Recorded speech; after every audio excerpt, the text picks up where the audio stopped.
Everybody, welcome to Matt Men, your source for all things professional wrestling. I'm Andrew Zane. I'm joined by my carbon copy, Rich Stambolian. We're the same boy. Are we the same boy? Same boy. You know where you could find me? You could find me at the Big Bad Boy Store. You are at the Big Bad Boy Store. What's going on, Rich? Saturday edition, extended edition. Did Vicky pop at that joke? That's actually my wife's joke. Is that really? Yeah, because I get my action figures from the Big Bad Toy Store. And, Do you really? Yeah, it's called Big Bad Toy Store. It really is, and it's. I'm not promoting them. They have nothing to do with this show. But it's called Big Bad Toy Store. And the other day, Vicky was like, "Oh, you got something new from the Big Bad Boy Store?" I got to take this Christmas logo off. There we go. Now we're back to normal. There we go. Are we back to normal? Yeah, we're back to normal, guys. Hey, Joel Pearl in the chat room. A lot going on. A lot of pro wrestling to talk about. Man, what a way to start the year. And I hope this trend continues. And this is kind of like a sign of things to come in pro wrestling for 2022, because we've had a fantastic week all across the board of really cool wrestling shows. Started off with WWE Day One. Ending with Battle of the Belts tonight actually Battle of the Belts and Impact has a pay-per-view. Hard to Kill, right? Oh, that's right. You know, it's funny when I see Battle of the Belts, I think of the first show I ever played locally with a band. I was 19 years old, maybe 18, and it was called the Battle of the Babes. Okay. That is forever stuck in my head. When I hear Battle of the Belts, huh? I had no idea that you were going to go with a Battle of the Babes, and I was going to be like, it was the Battle of the Babes competition you were in. I was literally about to say that. We played our set, and then they did like a weird wet t-shirt contest, and it was right on Metropolitan Avenue. Yeah, very cool. All right, how do you want to begin this, Rich? Do you want to do the Day One fallout and quickly go through the Raw results, because there's some kind of interesting stuff here? Yeah, let's do that. Go into it. All right. So Roman tested positive for COVID the day of the show, which was last Saturday. Stupid baby. Oh, no. I threw it. I threw that baby. I thought let me ask you this. Sure. Because the whole Roman that main event changing, I don't think anybody expected they were going to go in this direction, which is always a positive. No. I like it when they do this. And for all the criticism you could give to WWE, when they are pushed against that wall, when they're pinned against that wall, when baby's put in that corner, they do fantastic. Oh, yeah. They do great. When you're like, oh, they're going to screw this up, they do fantastic. So maybe it's like everybody dropping the bar, a little bit, and then it working out. But Roman Reigns tested positive. They announced it that afternoon. Pay-per-views are no longer pay-per-views, Rich. No, they are now being referred to as premium live events. Are you going to say PLEs? You're going to say PLEs from now on? PLEs. Somebody wrote that to me, not about WWE. It was a different live streaming thing. They were asking me to come on as a consultant, and they use PLE. And I'm like, what the F is a PLE? This is like months ago. I'm like, what the hell is a PLE? I kept reading it. I'm like, PLE. And I thought it was like a league. Like Interesting. Yeah, I was like, oh, something league event. I didn't put it together, but that's the term now, inside term amongst media. PLEs, premium live events, which kind of makes sense, but they're all pay-per-views because you're paying to view it, right? In some form or fashion. This is a PLE. We're doing a PLE right now. You are, yeah. We are doing a PLE. This is a premium live event. I'm a premium live event. So are you. Andrew Zarian is a premium live event whenever you see him in person.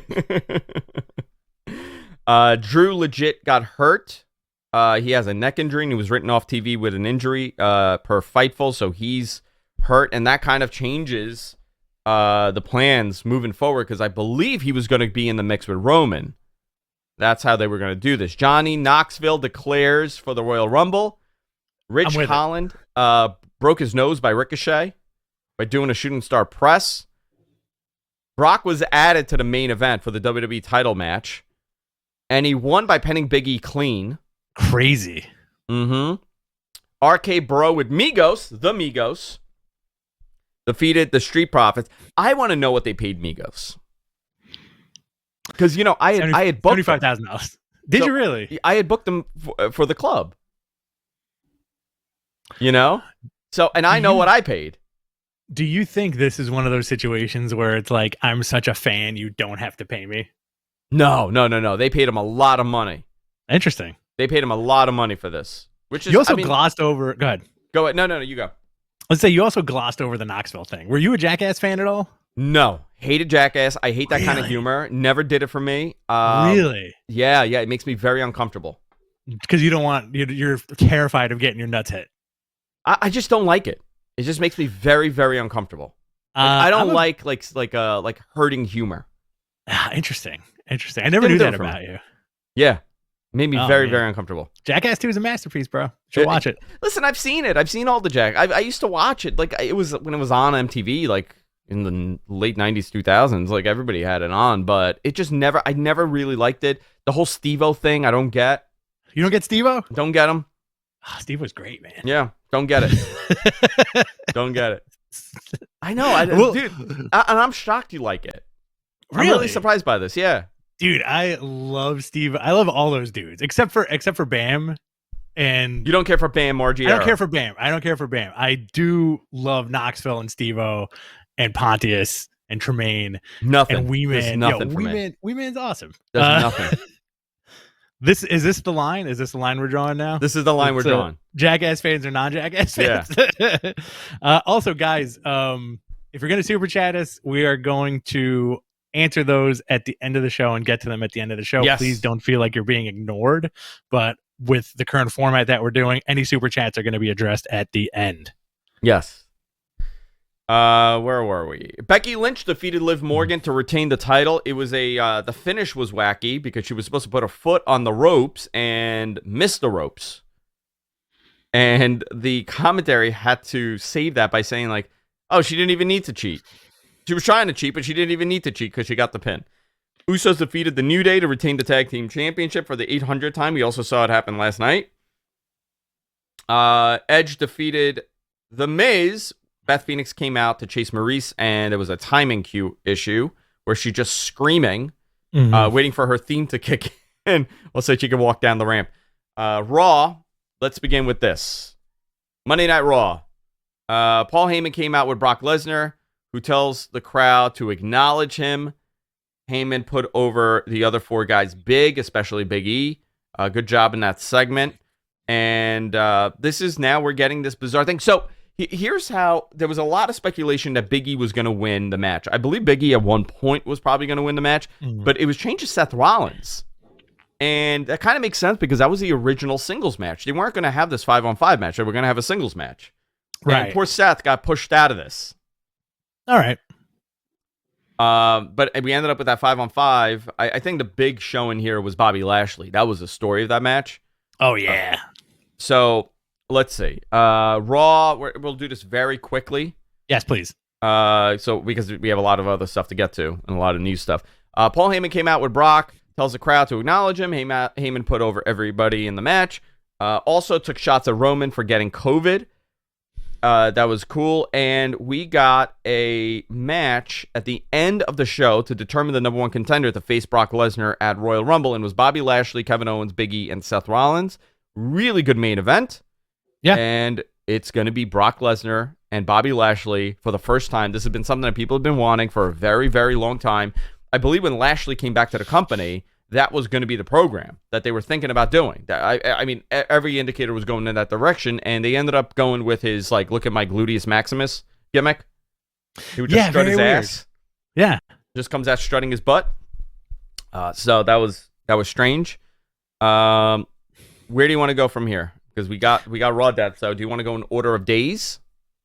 Do you want to do NXT real quick? Yeah, let's do that because that was a big. Okay. This was a a coming of age story for many people on this show.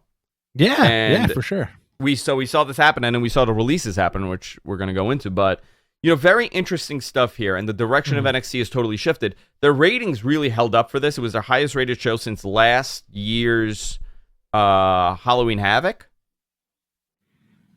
I believe. That's fascinating. So basically from judging by that, would you say apart from the fan discontent, they're doing something right? I don't think there was fan discontent. I think there's Twitter vocalized people having discontent. I think, you look at the ratings and they're holding up. People are watching this. So whether they're watching because they don't like it, I don't know, but they are watching. You know, their ratings are not, you know, with all the people that they lost, right? They lost, I mean, that entire roster's gone. They're down like 150,000 views. Like even when they had Adam Cole in there, but they were doing it in the sevens, high sevens, low eights. Okay. They're doing high sixes, maybe a low 7. They're not too far off. Okay.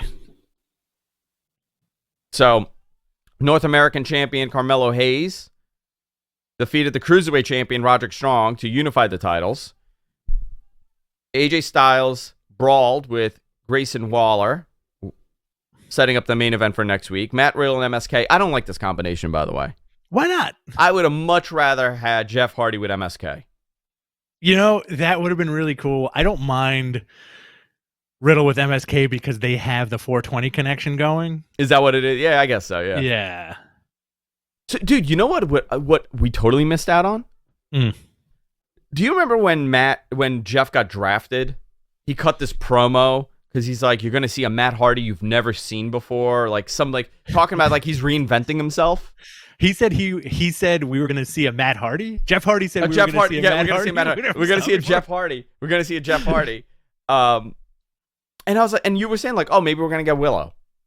I've been wanting Willow for years, dude. I don't think it's ever going to happen.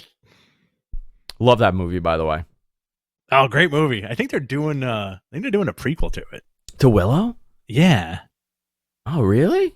Yeah. So it's like the story of like Mad Mardigan. Is it really? I think so. Oh, very cool. Yeah.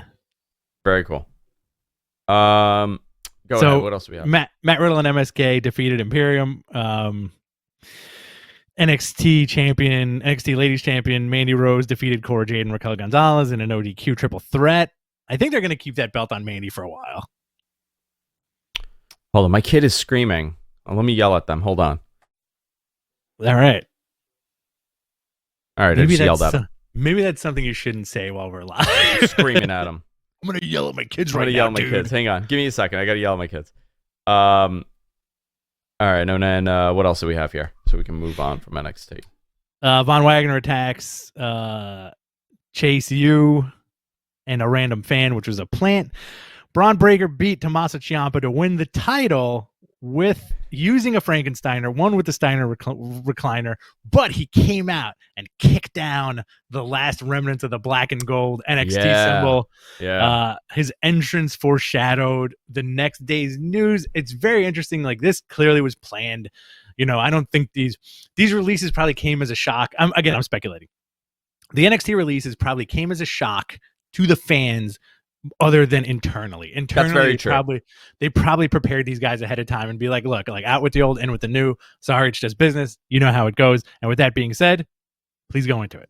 So WWE made massive cuts at the Performance Center. I posted the statement that WWE sent me regarding this, and you can kind of read into it a little bit more. Obviously, massive cuts. They're changing their initiative. They're changing. It's a new guard coming in, essentially, right? So we have William Regal, Road Dogg, Timothy Thatcher, Danny Burch, Hideki Suzuki, Kathy Carino, which was Allison Danger, which she was training them. She was the lead women's trainer. Dave Kapoor, which is Ranjin Singh, Scott Armstrong, George Carroll, Ryan Katz, Chris Guy, which is Ace Steel, and Samoa Joe again. Very interesting. This release, Regal, Road Dogg, Armstrong, this to me really shows that it's a changing of the guard from Triple H's era, Hunter's era. Oh, for sure. Sean's still there, by the way, but I don't know anything personally if Hunter's out of NXT, if they're figuring out a new position for him, a new way of developmental, but he's not running the show here at this very moment. Now, I don't know if he is eventually, but these are major cuts done to people that have historically been in authority positions in the company. And when you do that, that is essentially saying that you no longer want to go with their thought process, their philosophy on what the product should be. You're bringing in guys that are going to fit the new philosophy. Right. Now, I don't know who's going there, and I don't know what person's taking what position yet. But William Regal, Road Dogg, and Armstrong. Armstrong was a referee trainer. I mean, he's one of the best referees. Kathy Carino was a lead trainer. Very interesting stuff. Very, very interesting stuff here. But we're going to see where this goes. I don't know. This could be a positive. This could be a negative. We got to let it play out. That's absolutely. That's how I see this. I would definitely let this play out.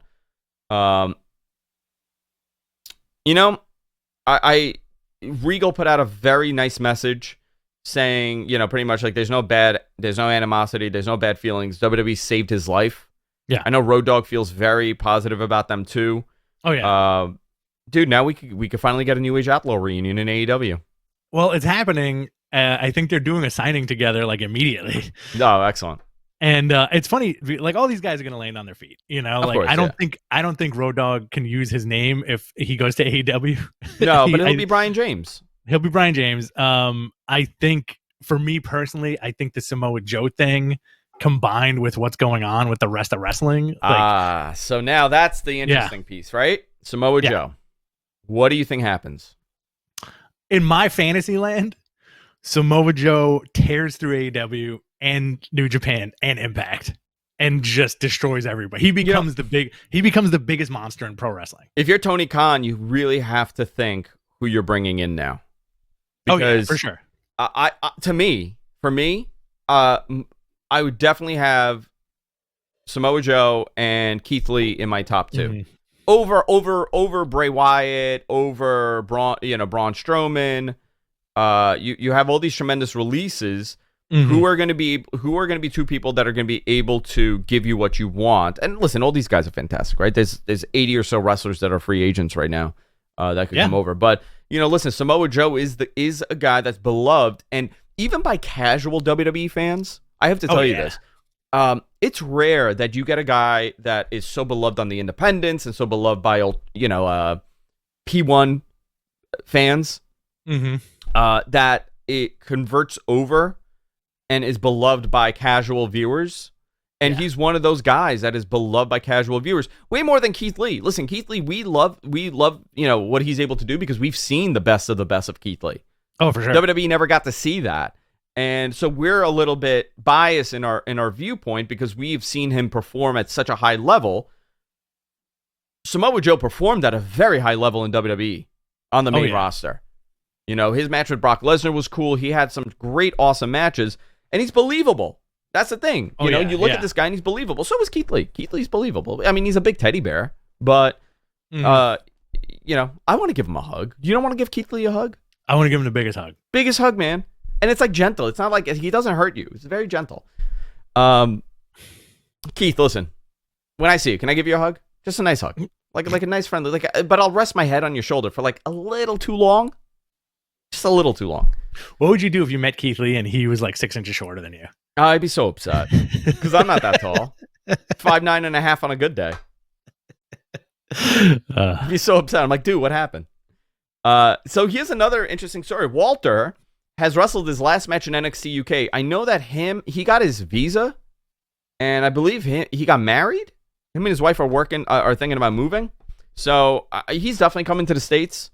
I don't know when this is going to happen. I think Royal Rumble would be a great place to debut him. Put him in NXT. You know what, dude? Here we go. You ready? Have Walter be the first big opponent for Braun Strowman. Braun Breaker. Oh, that would be awesome. Right? That would be awesome. Yeah. Really cool program. And you move Walter up to the main roster because I think he's totally ready for the main roster.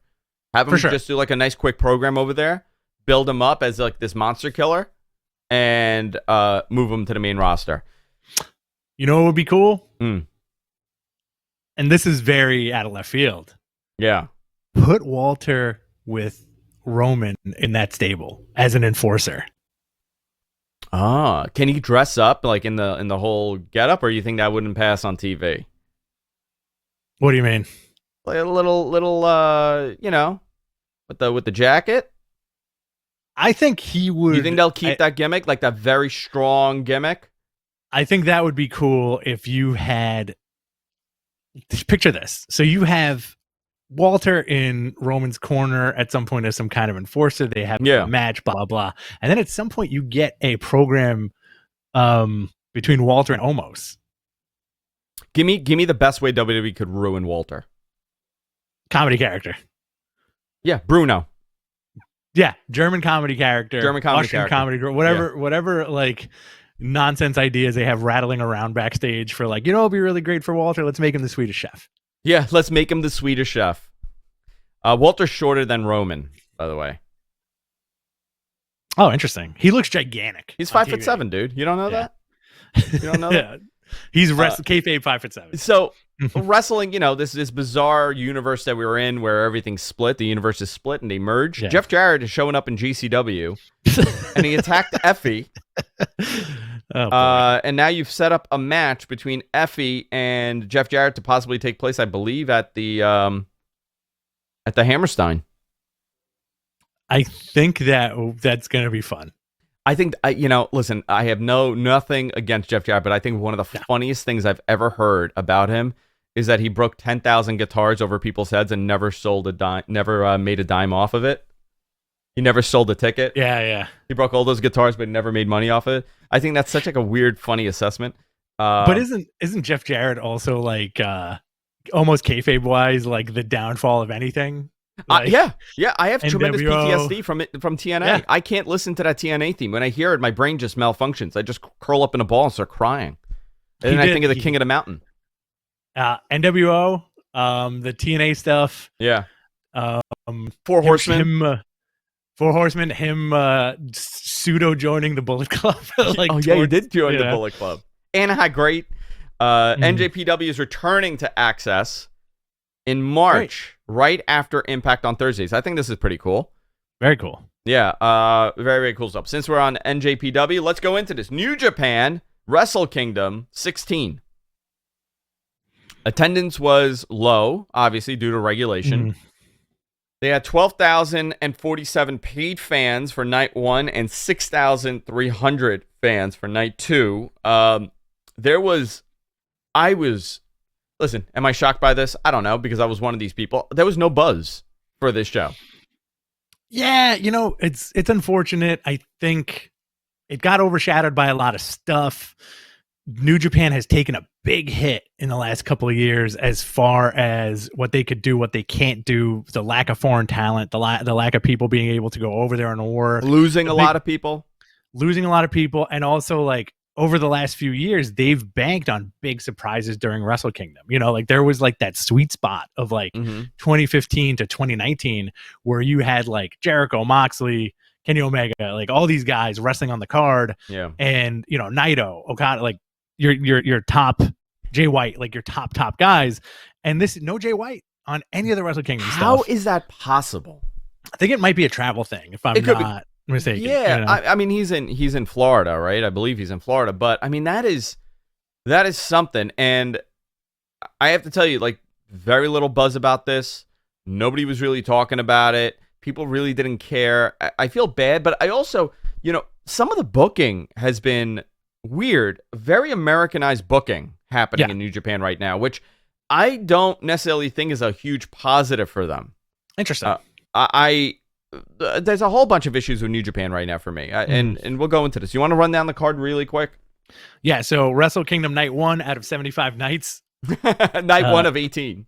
Night 1 of 18. It's actually 3 nights, which I guess is cool because the third night, which I believe takes place tonight, or took place already at the Yokohama Arena, is not being shown on New Japan World Live. Yeah. I think it's released within a week, right? Yeah. Which is the Noah invasion, which is really cool. Anyway. Yeah, but why? Why wouldn't you air that? I don't understand. I think it's because of the arena itself. Is that what it was? I think so. I think there's like it's something to do with the arena and a possible, maybe they don't got internet. Hey, Tony, they cut the internet. All right, let's go into this.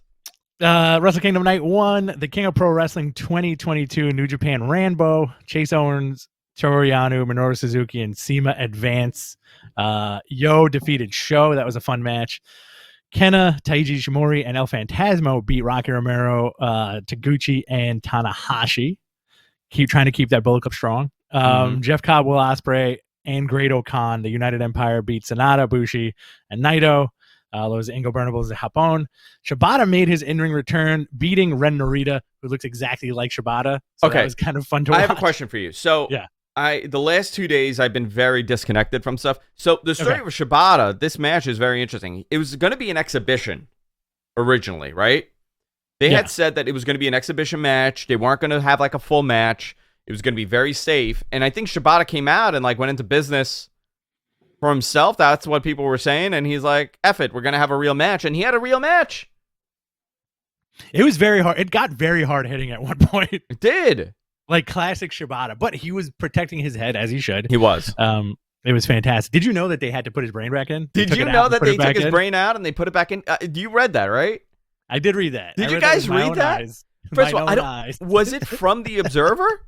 Was that clip from The Observer?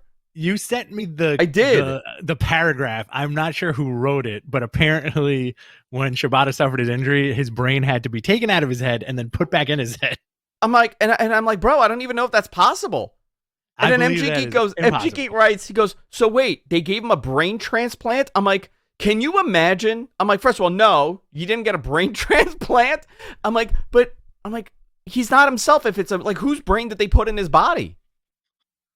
You know what? I want Braun Strowman's brain in Shibata's body.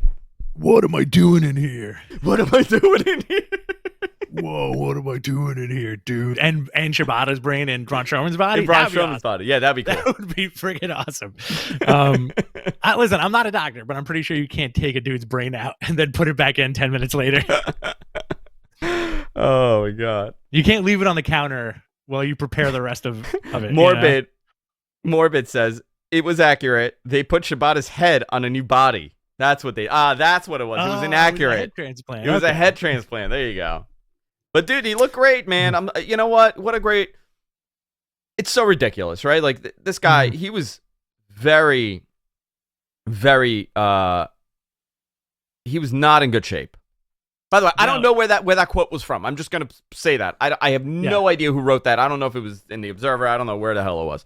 I don't know if it was a joke, but I thought it was funny when I read it. I think, you know, like, do I want to see him have these matches again? I don't know. Like, this is a nice send-off. If this is how you do it and you have this great match as your final match and you continue training these guys, awesome. That's dangerous territory. I want the dude to stay as healthy as possible. Towards the end of the match, he did look like old Shibata. Like, he was kicking ass. Dude, you want to flip brains? Me and you? So you'll like be in my body. Yeah. I'll be in your body. Let's do a Freaky Friday. I would do so much jackass stunts if I was in your body. You know what? All I would do is just read about ratings. Stop reading about ratings. You're ruining my body. Ruining my body. Next up, we had the never openweight championship. Evil beat Tomohiro Ishii to win the title. Cool. Next up, IWGP Tag Team Champions Goto and Yoshihashi beat the Dangerous Tekkers, Zack Sabre Jr. and Taichi to win the titles. IWGP Junior Heavyweight El Desperado beat Hiromu Takahashi. That was a fun match. That was a very good match. El Desperado's like 40 years old. Is he really? Yeah, he's like up there. Go ahead. Let me ask you about Hiromu. How do you think he's been since his injury? I think he's been good. I think he's been protecting his neck a little more. He's not taking those crazy bumps, but you know, like very solid, man. Like I really like that dude. His entrance outfit was pretty. By the way, I don't mean his in-ring performance. I mean like changing his style a little bit. You know what I mean? I think he tweaked it. Yeah. Yeah.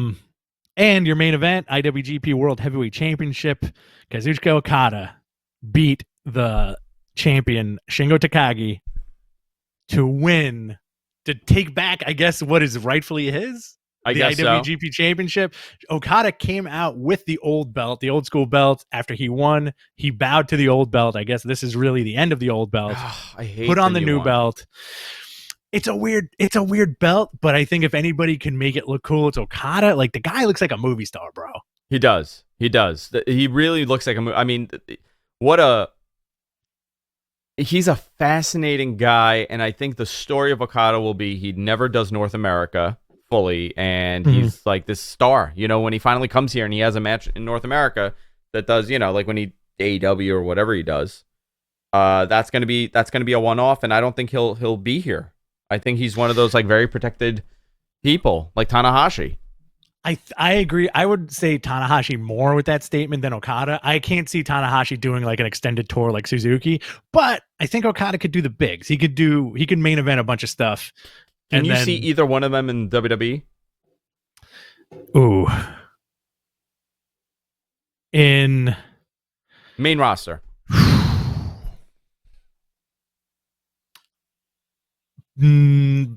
That deal would have to be super sweet. Give me your circumstances to get Okada to do, let's say Okada versus Roman. Give me your circumstance to get I don't think they would even be able to do that. I think they would do something, in their minds, it would be positive. They would do Okada and like Nakamura because they have a rivalry. Okay. I would have loved to see Tanahashi and Cena. Tanahashi Cena dream match.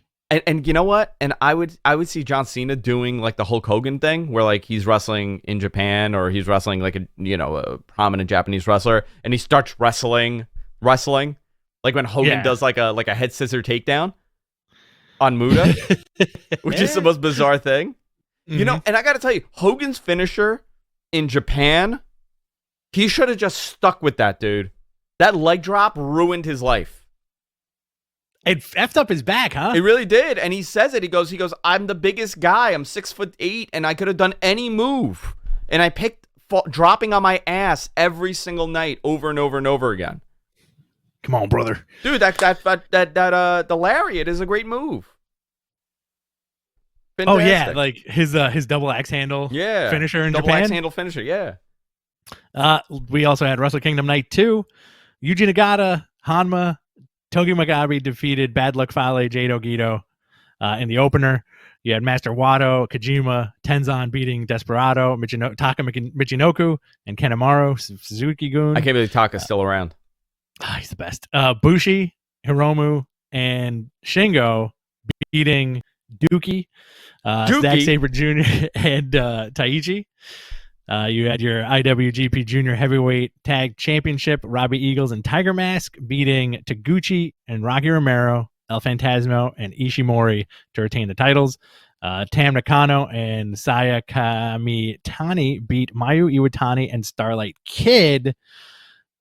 This was the Stardom match. Yes. And I read somewhere that the rumor, or I'm not 100% sure on this, that Starlight Kid is actually the 9-year-old girl that Kenny Omega wrestled. Is that true?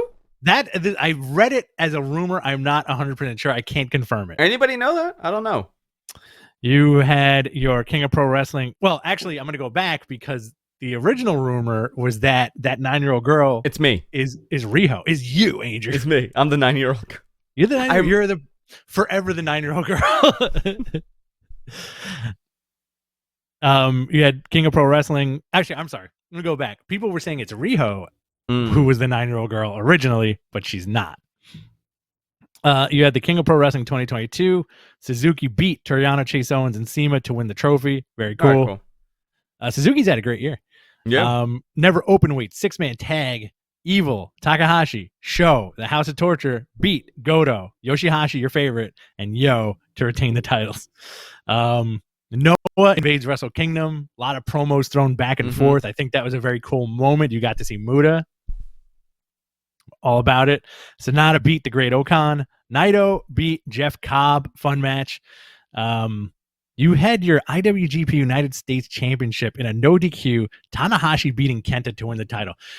Fantastic match. The high fly flow off the top of the ladder. Yeah. Highlight reel for Tanahashi. Fantastic. For sure. It was awesome. And your main event, Okada versus Ospreay. Fantastic match. Again, Okada's a movie star. Ospreay has such a strong future in that company or whatever he does. Dave gave it 5.7 stars, and rightfully so. I think they did a great job at this. Ridiculous. So here was my problem with this show. Okay. Way too many matches over 2 days. I mean nothing. Wrestle Kingdom is Wrestle Kingdom. It should be. I don't, even for WrestleMania, I don't like multiple nights. I really don't.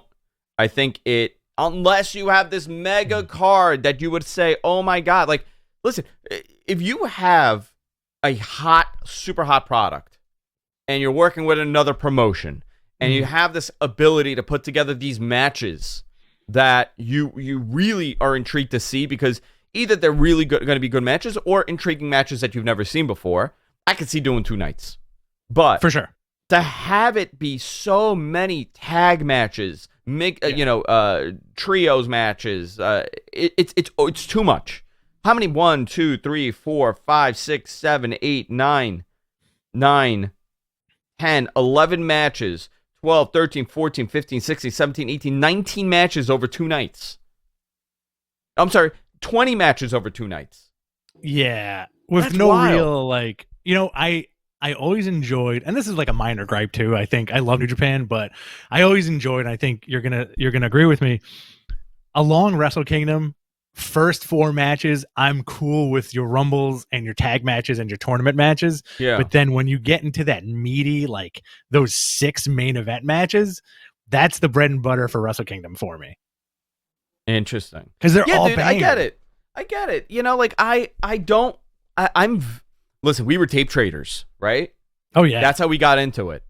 I hold Japanese wrestling to a very high standard, especially on the main. And by the way, they're still that standard exists. It's just they're in a not a dark period, but they're not in a position that they were even 2 years ago. And people were starting to be a little bit critical of, their booking and how it's kind of changing a little bit. Listen, a lot of this was not their fault. They were given really bad hands. They lost a lot of talent. The pandemic happened. A lot of talent couldn't go over there because I'm willing to bet that we would have seen a lot more Japanese talent on AEW TV and vice versa. AEW talent on Japanese TV. For sure. We're in a pandemic and it didn't happen. And it's a lot of wrestling, and they felt that they needed to get these guys on the card. And did you watch the English commentary or the Japanese commentary? I straight up watched Japanese commentary because it gets me so hyped. You had a way better experience than me because I listened. I went back for night 2 for the main event, and I watched on the Japanese commentary. That building was on fire, and it was only 6,000 people. Listening to the American commentary, the English commentary, I thought it was abysmal. The mix was off. You had people in different locations, so some people sounded way better, some people sounded way worse. The crowd wasn't mic'd properly. Listen, I think it's really cool that we got Stardom and Noah involved in this. I think it's really cool, but I don't think they presented this in the best way they could have. That's all. I wish they did because I absolutely love New Japan. Same here. This is nowhere near what it was 2-3 years ago. Do you think this was thrown together more out of tradition than anything? I think they did the best that they could, and again, not their fault. They did the best that they could. I think also there was injuries, a lot of injuries this past year, a lot of up and downs. I think there was some fan backlash. There was definitely the travel issues, the COVID issues, all that stuff kind of, boiled down to like kind of they're doing the best they can, And that's great because you want them to thrive. You want them to succeed. I think they're going to have with Okada taking it all, I think they're going to right the ship in 2022 and we're going to get more cool New Japan stuff going forward. I hope so. I think once the travel opens up a little bit, it'll be. I think that'll be the difference for them. Yeah, they'll be able to do more, and obviously having a live crowd. They're not able to cheer. That impacts the quality. First of all, being in a building where people aren't able to really cheer and putting on those kind of matches, it says something about the caliber of performers. Yeah, where are we? We're at AEW Rampage from last week. Oh, yeah, we didn't talk about New Year's Eve Rampage. Yeah, that main event was something. It was something. It was a lot of fun. Mm-hmm. Loved it. Me too. Loved it. Like I said, this time next year, Penelope Ford is going to have that belt. We saw her. You were with me. We saw her at Evolve, right, where she was managing Joey Janela. I believe so. And I think you're like, oh yeah, she's going to be a big star, and I hope so. I think she's fantastic. She's good. I think they all worked really, really hard in that match. Yeah, a lot of good spots. Wild. It got wild. It did. I like those matches every now and then. This last Wednesday was the inaugural Dynamite on TBS, the Turner Broadcasting Station. Yeah, back wrestling back on TBS. This was pretty cool. Hey, by the way, big shout out to the guys over at the AEW on TV account, the Turner, the TBS account. Oh, they have been on fire, those guys. They put out a flyer for like, what was it? What was the flyer? Let me just pull it up here. They did like an old school TBS flyer with a bunch of old school TV shows. Andy Griffin. Like, yeah. Let me find it. But they're really creative. And some of the insight stuff that they say on there, I think Tony Khan responded to it on TV. Let me find this because it was done really well. And I love it when like a like you don't expect these things from them. Like from a partner to tweet some stuff like that. So very, very cool, man. It adds to the coolness. And like how much fun this stuff could be, you know? Yeah, very cool. I like that. They've been throwing out some pretty cool references out there. Really like deep dive. So kudos to them. So last Wednesday, first Dynamite on TBS, you had your opening match, the AEW World Championship, Hangman versus Bryan Danielson, with your judges, Mark Henry, Jerry Lynn, and Paul White.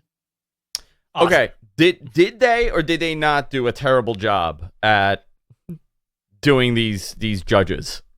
You know what? Whatever. I think they did, but you know, like honestly, like who cares? When you know what does it for me about wrestling? This is the exploding barbed wire thing, right? If 5% of an amazing thing doesn't work, it's not going to ruin it. It didn't ruin it for me at all. You know, the judges, a little whack, but you know what? Great match. Hangman cemented himself as champion. 30-minute match. Did you enjoy it? You said you enjoyed this more than part one? I did. But again, I watched it very differently. I love the cradle pile driver that he did in front of Jerry Lynn. That Danielson did. That was really cool. I enjoyed the match. It was really fast paced. I really liked the 60-minute match also, but I just feel like this was a little different. And it was, it started the show. I think a lot of people thought it would go longer, and it didn't. So it came out of, it was like a surprise finish. Double juice, both of them, covered in blood. Baby. And I thought it was a great finish. I thought it told a great story, the match. Yeah, it was fun. Next up, you had a interesting segment. Sean Dean beating MJF by a smart disqualification. Yeah. There was a CM Punk run-in. MJF clears the ring. CM Punk GTS's Sean Dean, the Captain Sean Dean, giving MJF his first loss of the year. First loss ever, I think, right? Singles loss. No, he lost before. First loss of the year. Yeah. First loss of the year, so it throws off his standings. Also, their promos back and forth, pretty excellent, man. This is drawing from a lot of real life stuff, and it's kind of interesting. I wonder if Punk told him, like, hey, you know what? If you want to go there, go there. Yeah.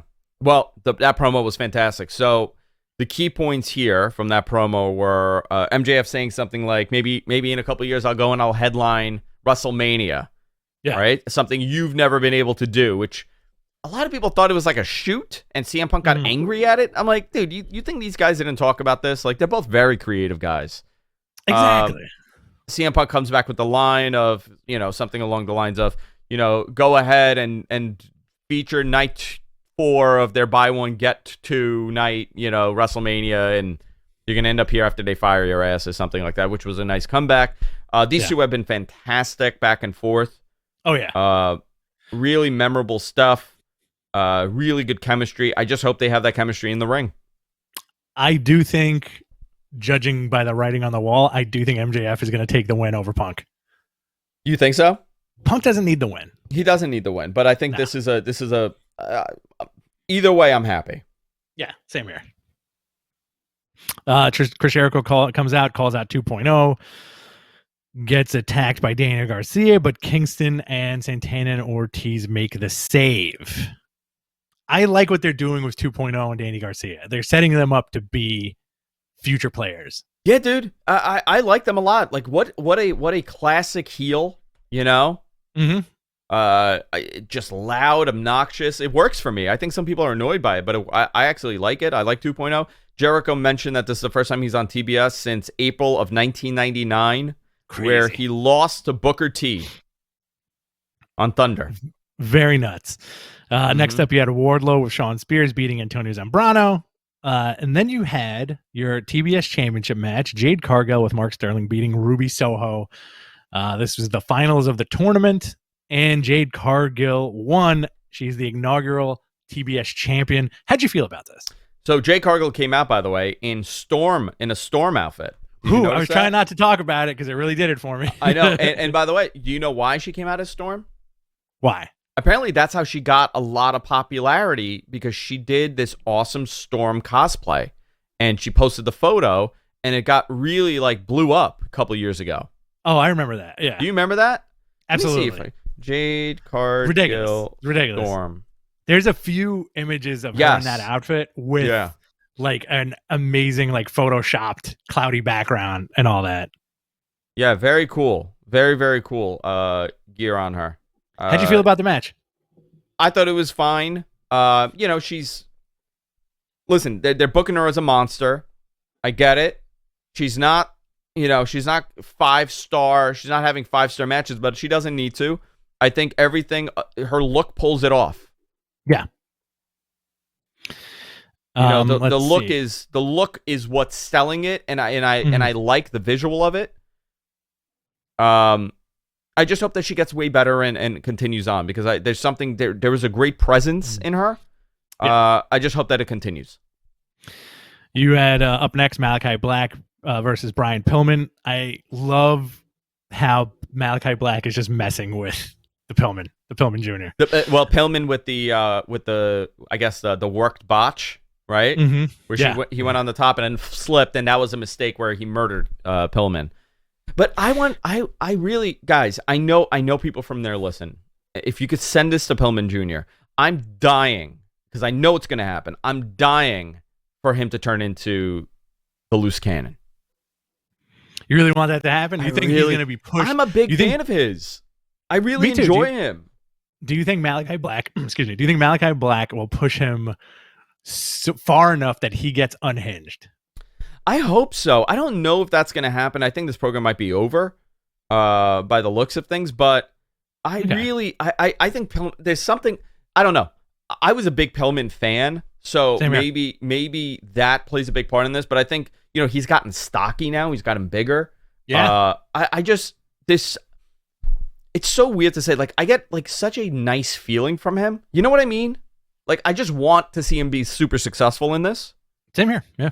And I think he works super hard, and I think he's a great athlete. I really want him to slowly start losing it, and I did think that T-shirt he was wearing a couple of weeks ago was the beginning of it. That Venom T-shirt? Yeah.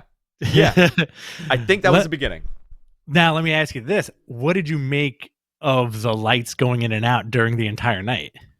So was it the entire night, or was it during the main event? It was a couple of times during the night, and also during a Malachi Black segment. I kept thinking, oh, here comes Brody. Either Wyndham or Brody King. What about you? Well, Brody King is signed, right? Do you call him Brody? I call him Brody King. Do you call him Brody King? Yeah. I don't know if you stick with that name. What would you call him? If they're gonna further him with the House of Black, would he have like Malachi Black and then Mordecai Black? Mordecai Black, yeah. I want it to all be about the macabre. Macabre, I would call him macabre. The macabre Black, or maybe Leon Black? Leon? Yeah. Vader? What is this? Why did he do this? Why did he become Dr. Zoidberg and do this? This thing? Hang on. You want to see my Vader? I want to see my Vader. Ready? That's my Vader. Why did he do this? Why is this like... That's a V. It's clearly a V. Oh, for Vader? Yeah, for Vader. I mean, I always saw it as like a Dr. Zoidberg thing. He doesn't have, Vader didn't, the Vader the wrestler does not have lobster claws for hands. He has lobster claws for hands and he has a red face. You know, I've been saying, we've been doing the show for 10 years. I've pretty much almost every other episode, I say that you need glasses. I think it's about time, man. It's about time. I think it's about time. And the main event, go ahead, sorry. Your main event, AEW World Tag Team Championship, Jurassic Express, Jungle Boy and Luchasaurus with Christian Cage beating the Lucha Brothers with Alex Abrahantes to win the titles. Great match. They put on a show. Yeah. This was a very PWG style match. Yeah. And unfortunately, Ray Phoenix destroyed his arm, but he's going to be okay. Oh my God. He went through the table and his arm dislocated the other way. Oh, it was gruesome. And in that replay, it was even worse. Yeah. What did you think of the end where all the tag teams came out and they were just like staring at them? That really did it for me. I thought that was such a cool moment where you saw all the tag teams want that title now that it's in Jungle Boy and Luchasaurus's hands, arguably like rookies, right? In terms of like kayfabe. And oddly missing from that equation were the Bucks. Bucks were not there. Very interesting. Yeah, Bucks. And well, they have COVID, right? I don't know. But the Bucks weren't there. And I think this is going to lead to some really cool stuff. FTR, I think it's, the lights going off in this match, Rich. Do you remember when it happened? It happened after the Pillman thing, and it happened during the main event. It happened in the main event during when they went for the pin. When the Lucha Bros went for the pin, and the lights went out, and essentially I took that as Malachi Black cost them the title. And they're going to be in a feud with I guess if it's Brody King and Malachi Black, because they are PWG tag team champions. They've teamed up many times in the past. If it'll be them as a tag team versus the Lucha Bros to start it. Do you want to see the PWG belts defended on AEW? No. I don't want PWG ever syndicated anywhere. I still want them to only do Blu-rays and DVDs. Just keep it what it is. Keep it what it is. No, I mean, listen, it'd be cool. It'd be really cool. I'm into it. Are the fans ready to dive into what PWG is? I think they get enough of it. We've gotten the PWG style, like we talk about how like Ring of Honor, ECW inspired a certain style of wrestling that somehow bizarrely turned into Ring of Honor. And Ring of Honor, and then like now PWG is like another evolution of that. I agree with that. Very interesting. That's how I see it. It's very interesting stuff. Last night, go ahead. No. Go ahead. Last night we had AEW Rampage. Adam Cole beat Jake Atlas. Jake Atlas got hurt, but not as hurt as people think. I think he popped his knee. They announced Cody Rhodes positive for COVID, and the match will be changed for Saturday. Originally, it was supposed to be Sammy Guevara versus Cody for a rematch of the TNT title, but they announced Dustin will replace Cody, and the match will be for an interim TNT championship until Cody gets better. I'm not sure how that works. I don't know either, but this is so. Yesterday afternoon I sent the group chat, a message. I was like, "Hey, what time did I send you that, Rich, in the group chat?" Ooh, like it was sometime in the afternoon. But essentially, I was told that Cody's out. He has COVID. And I was like, "Oh crap! What happens now?" And he goes, "Oh, they're still going to have a TNT title match, and they're having an interim title." I'm like, "Who's defending it?" He goes, "Dustin's going to be in it." So I didn't want to spoil it for anybody. So I tweeted, I'm like, "Oh, I'm really looking forward to that match." Okay, cool. Have they ever done an interim champion like that? Like announced an interim champion? I don't think so. We've had like multiple people say that they're the actual champion, but we've never had like an interim title. Very cool, unique, different, Yeah, I'm looking forward to that. I always like seeing Dustin wrestle. What if Dustin wins? And that's tonight. That is tonight, by the way, the Battle of the Belts. Battle of the Belts tonight. So Hook beat Aaron Solo with QT Marshall, 3 minutes 19. Listen, that kid is over. Hook did a amazing leg hooking suplex, and He delivered a crazy suplex to QT Marshall, who sold it like $1 million. I'm digging this. I'm digging the whole Hook thing. How about you? Me too. I'm very much liking it. I just don't. I want them to take their time with this. Okay. Take their time. Take their time. Let this build up. Like, turn this into like, okay, Orange Cassidy, right? Okay. Orange Cassidy came from online hype, right? Yes. Isn't that how it came? That's where it originated. Like, it was mostly an online following. I've been invited to a Seinfeld wrestling group. I don't even know what this would even entail, but I'm very fascinated by this. I just got a message inviting me to a Seinfeld wrestling group. You got to stop reading your messages while we do the show. Sorry. It constantly pops up. Like, I don't want, like, Orange Cassidy. It took me a while to like get into it, but like, he was a big cult following online, and that's how it built. And the same thing's happening for Hook. I just feel that they could do a way stronger job with Hook once he gets to that point. You know, give it like another 6 months before he challenges anybody legitimate. I think it's a lot of fun, and it kind of puts him over, and it sort of puts Team Taz over also, man. Who'd have thought, right? Yeah. Who'd have thought? Taz, well, Brian Cage is missing, but you know, Hobbs, Ricky Starks, and Hook. Yeah. What a team! What a team! What a team! All right, and your main event last night: Eddie Kingston, Santana, and Ortiz beating Dana Garcia in 2.0. Great main event, a lot of fun. I like that Eddie's teaming with Santana and Ortiz. There's that Jericho thing that's also there. So you think they're gonna have a match, or you think they're gonna team up? I think it's gonna be both.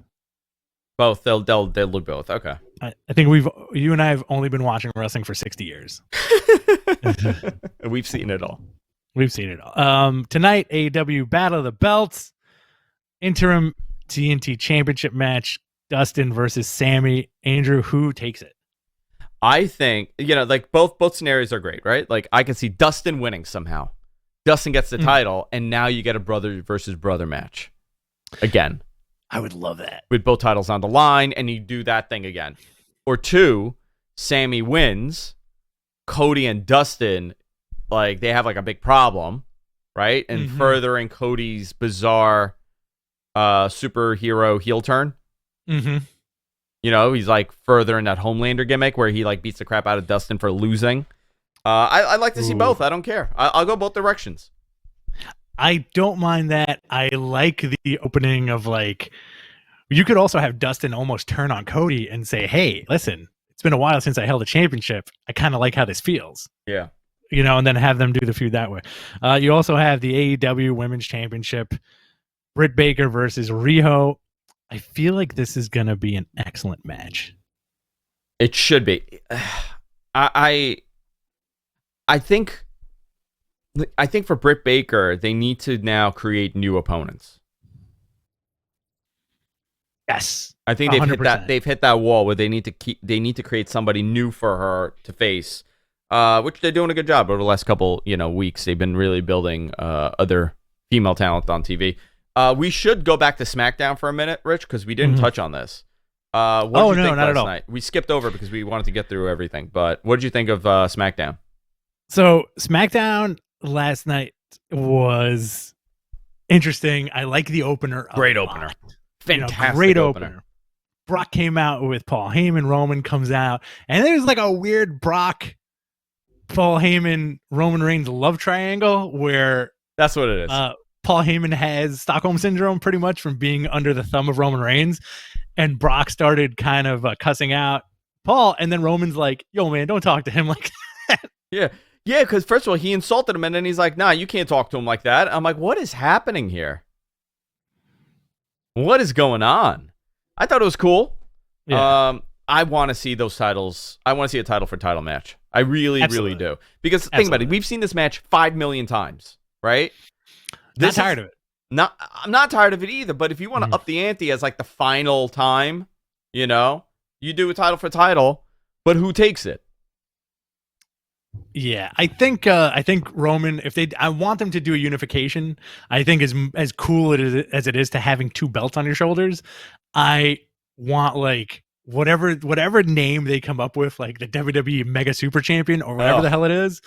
I think that should go to Roman to further establish him as like this insane super boss. Brock's had both belts. Brock was undisputed unified champion, right? He had both of them. He had the world title and the WWE title. I would, there's multiple things. You do this at SummerSlam. Jeez. You do this at Royal Rumble. Maybe you have Seth cost somebody the title, or you have, somebody else cost somebody the title. Now you set up a different championship. I'm very intrigued, and I say this every year. I always like this time of the year for WWE leading into WrestleMania, because now you start seeing things that you normally don't see. And listen, this may have been a happy mistake for them, a happy blessing that maybe they're going to revert back. Maybe they're going to correct this change. But we did also see Seth Rollins show up on SmackDown. Yeah. Did you see how he knocked when he knocked on Roman's door? He knocked with the Shield theme.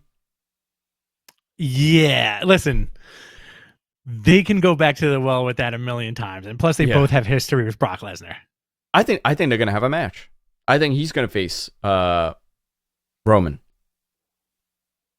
Ooh, maybe that's the WrestleMania match. I wouldn't mind that either. I wouldn't. I'd be cool with that. Yeah. We also missed Ricky Starks is going to defend his FTW championship against Matt Sydal tonight. Oh, really? They added that? Yeah, they added that yesterday on air. Love that stupid title. It's a great title. Do you wish you had the FTW belt? Yeah, I wish I had the FTW belt.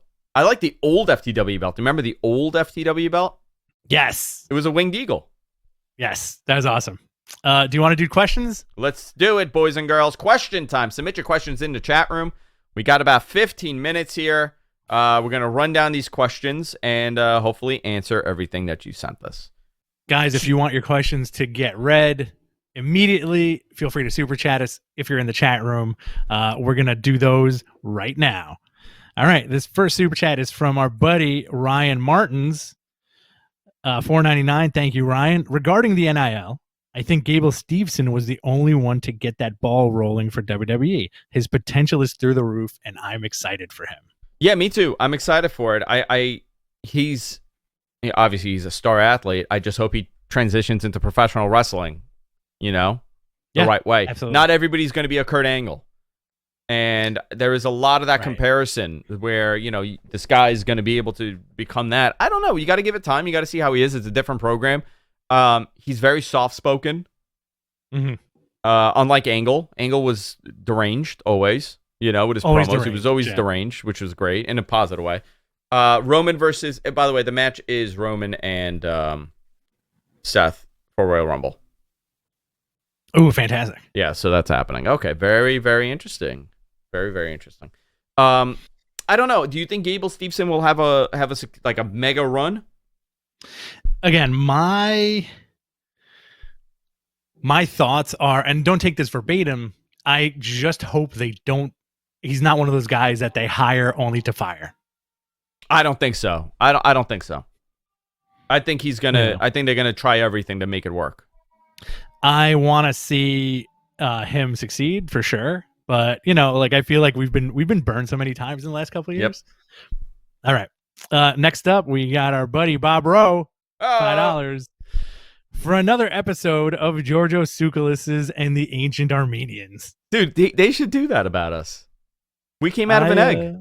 I think so. Like Muda. We came out of an egg. Bob is absolutely right. Brutal Bob Rowe, my attorney. Next up, we got another $4.99 from Ryan Martins. NXT 2.0 isn't as bad as people make it out to be. I think it's because people are holding it to the black and gold standard, and they still have some players there with regard to 2.0. I don't know, man. It's a different. We got to give it time. I'm watching it. There's certain things that I really enjoy. There's certain things that I really don't care for. Yeah. It's like anything. It's not like a collaboration of the best independent talent anymore. It's a different company. It's a totally different approach. Let's get to the next one here. This next one is from Tiff Stratton fan on YouTube. Oh, hello. Have you heard of more WWE women's surprises for the Royal Rumble? Who did they announce yesterday? Let me see here. Here we go. We got Rhea Ripley, Nikki Ash, Aaliyah, Natty, Shayna Baszler, Summer Rae. Summer Rae? Yeah, Summer Rae. Wow, okay. Tamina, Dana Brooke, Kelly, Naomi, Carmella, Zelina Vega, Michelle McCool. I hope Michelle McCool comes out as The Undertaker. That'd be amazing. She needs to start doing that. The Bella Twins, both. Lita and it might be the return of Andy Bella. Mickie James, the current Impact Women's Champion. By the way, WWE on their social media listed her as Mickie James Impact Women's Champion. Knockout champion. Impact Knockouts champion. How cool is that? How gracious. Very cool. Very cool. Maybe this is their I'm sorry. Is it for Mickie James to turn around and actually want to work with WWE again after they send her all her stuff? Oh, did you just disappear? I lost Rich. Let's give it a minute. Let's see where Rich is. Are you back? I'm here. I lost you for a second. I lost you too. You did. I'm glad we're back together. Oh, can we hear each other now? Yes, we can. Okay. Are you recording this? I am recording it. Mickie James coming in. They promoted the Impact, Knockouts champion, which was pretty interesting. I've never seen WWE do that before. So Scott D'Amore actually said, we're always open to do crossovers like this. But I think the caveat was, who knows if she's going to be Impact champion after tonight in her match with Deonna Purrazzo. Yeah, I want Deonna to win. Yeah, for sure. Next up, we got another super chat from Ryan Martins. Any chance we see some returns in the Rumble match in both the men's and women's, other than who was announced last night? Hoping it's Bray. By the way, both pretty much, to answer that other question, I think we'll get a couple more surprises for the women's side. Oh, for sure. Yeah, I didn't answer Keibler. that. Man, I would love to see Stacy Keibler come back, but she dropped them unbelievably after Dancing with the Stars. Yeah, I think she tried to be legitimate and then started dating George Clooney, and I don't know what she does now. Maybe she's making candles or some bullshit. That's it. She's done. She's set. She's done for life. Let's see. She dated Clooney for a while. Yeah. So any chance what do you think? She returns in the Rumble? I think this year we'll get some. Last year, remember, we didn't get much because of the whole pandemic, but I think this year we'll see a couple surprises in the Rumble. Yeah, dude. Braun Strowman. Maybe. What if you get Bray? Bray would be cool, but who knows? Do you think AEW or any other company should do a Royal Rumble-esque big event? Don't they do the don't they have a Royal Rumble match? They do, but it's the confusing I hate it. Joker whatever thing. All right, next up, this is from EMC4K. Thank you for the super chat. Seeing as how AEW's champs seem to be getting younger, Jericho 51, Hangman 30, do you feel the next champ for AEW will be one of the four pillars, starting with MJF? I don't think so. I think I don't have that age thing that a lot of people do when it comes to looking at talent. I think whatever the hot program is, you go there. You don't go based on if they're too young or too old. If it's working, it's working. If it's not working, you got to be really, conscious of that. MJF, who would it be? MJF, Jungle Boy. Who else would it be for the guys? Sammy. Darby, Sammy. I don't think so. I think the next one is probably going to go to maybe a Danielson or a Punk. Maybe MJF. Out of all of them, I would say MJF has the most, but he doesn't need the title yet. No. You don't need to do that yet. Keep him the way he is and then make it into a big deal. I don't know. I have a feeling Punk's going to get that title. Sooner than later. I don't know, man. I don't know why I get that feeling. Sooner than later. Let's see. How about you? What do you think? One.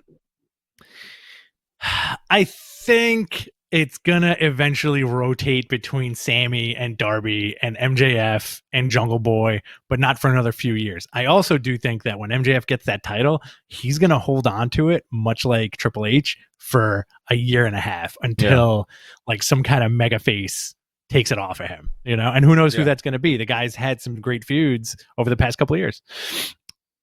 This one is from our buddy Chris. $4.99, thank you. With Hangman getting the win over Danielson, what's next for both men? Adam Cole versus Hangman and Danielson versus who? Danielson versus who? Let's see. With Hangman getting the win over Danielson, who's next for both men? I would have. I don't know. I think that's a great question. Right now you do have Jon Moxley possibly appearing soon. You have Kenny Omega sometime in February or March, hopefully. And maybe someone else shows up. What if Joe shows up and challenges for that title immediately? What if? Cool. You have so many options here. I don't know. I like that. I don't know. I like the surprise element to this, but maybe this feud is not over between Hangman and Danielson. Yeah, I don't think it's over, man. I think AEW has done a good job of doing long-term feuding where they don't just drop the feuds where there's no interaction. You know? All right, let's see here. This is from OK Johnny. Yeah. Did you guys hear that Dunn and Ciampa had dark matches before SmackDown? Yes, they had a dark match. Oh, very cool. What does that say? Listen, SmackDown, right? SmackDown. I think Ciampa will do great on the main roster. Same here. This one's from Lenny Baker off of Twitch. How damning an indictment is it that barely a year after kicking Mickie James to the curb, she's being brought back for the Women's Rumble? I don't know. I think it's her business. It's we don't know the conversations that they've had. Maybe they were like, listen, we really effed up here. We've been sending everybody shit in a garbage bag over the last couple of years. And We've been doing this for years. I don't know why the hell we did this. It could have been one of those moments. Like sometimes not a defense, but sometimes people just put zero thought in certain things because they just want to get it over. Like, fuck it, I got to mail this shit to her. And they put it in the goddamn garbage bag and mailed it and not thinking the optics look terrible. I don't want to get my stuff in a garbage bag. But also, would I care? Would you care if you got your stuff back in a garbage bag in a box? Would you be question. Would you be like, oh, how dare they? I would definitely be like, what the F? I would be like, what the hell? They didn't have any boxes? You know what I mean? Yeah. I would say maybe but we don't know the conversation that they had. Obviously, right. Mickie is fine with it to appear. I know that they were very apologetic. Stephanie made a public apology to her on Twitter. I think they realize how bad that looks, but they were also in the middle of a pandemic.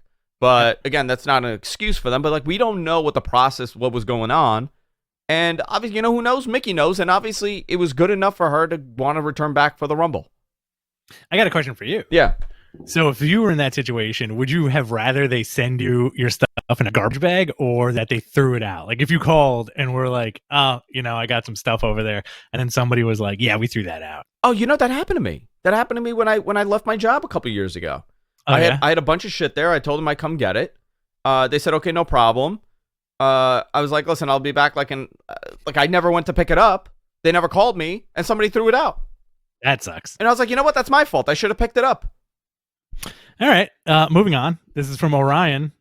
Which NXT superstars do you think would get the biggest pop in the Rumble? Maybe Tony D'Angelo?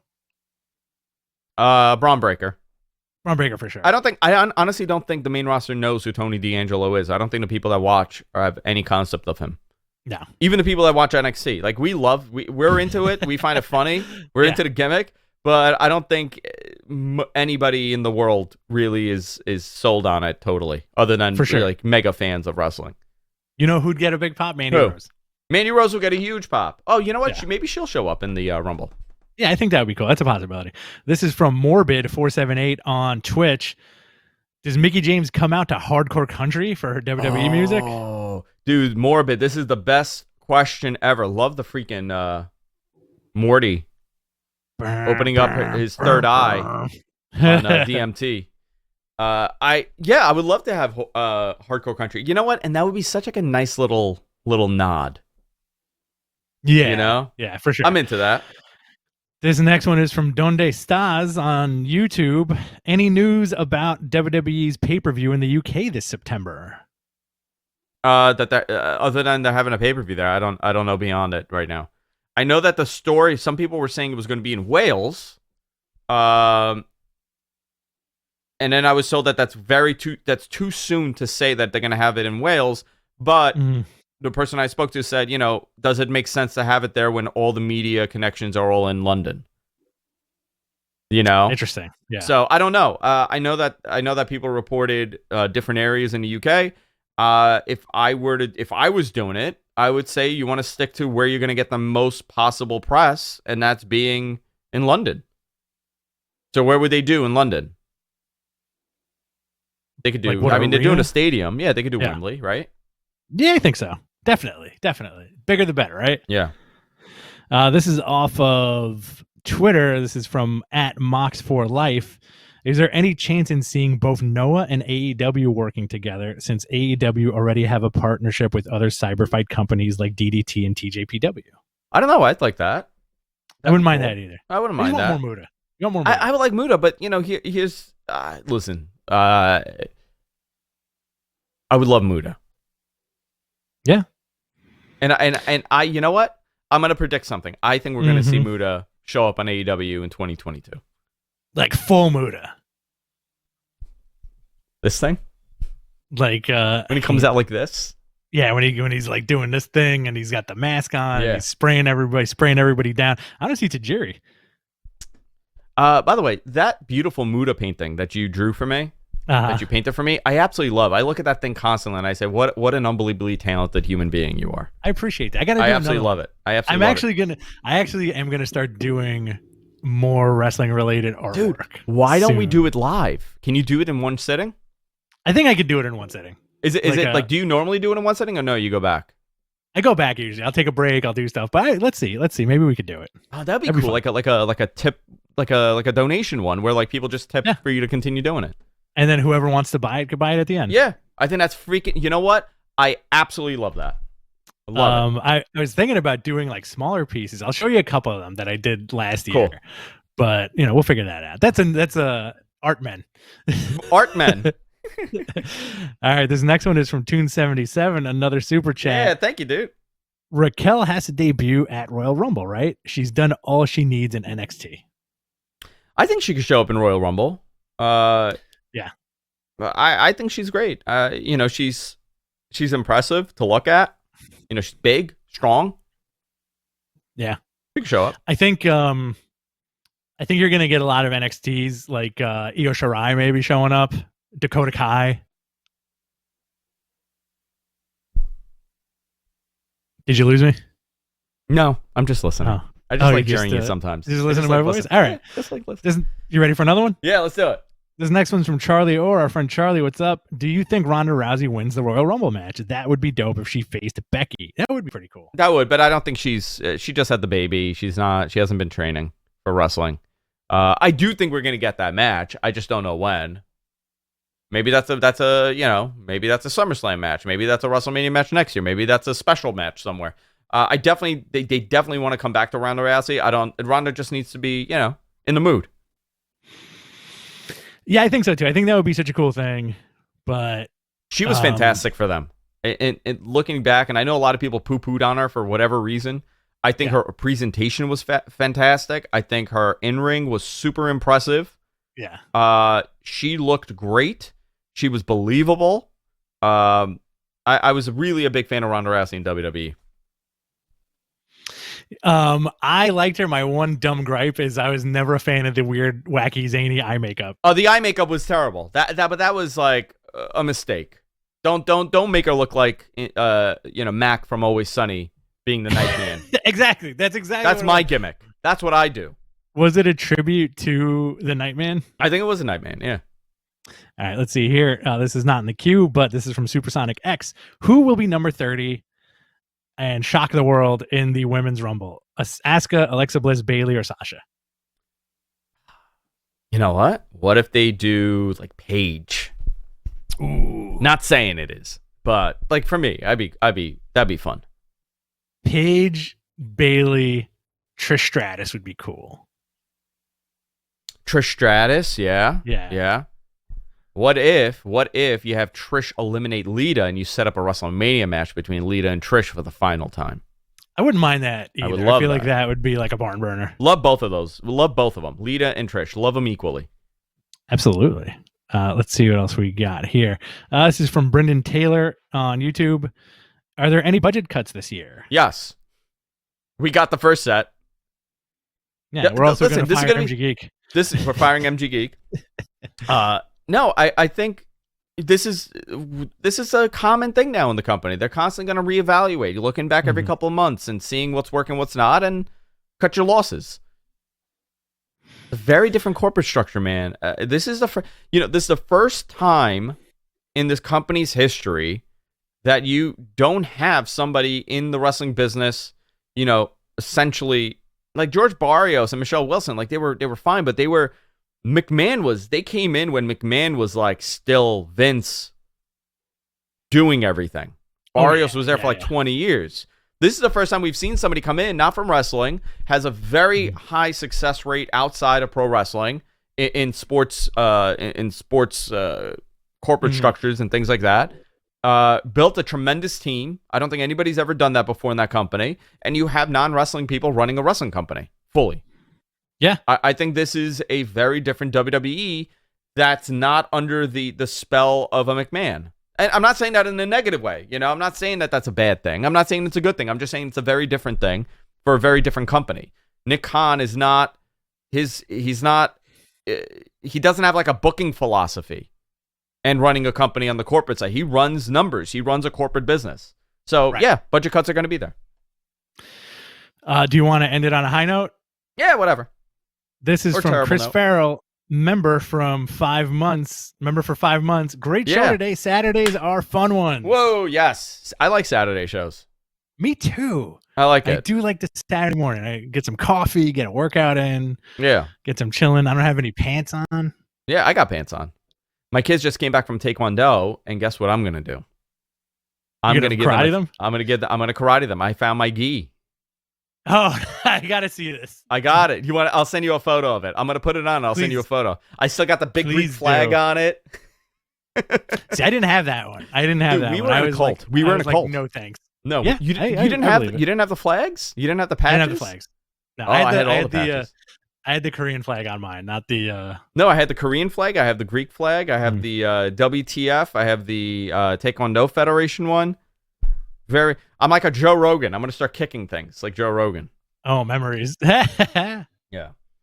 Awesome.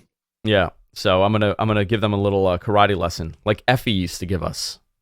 Oh, very cool. The stick.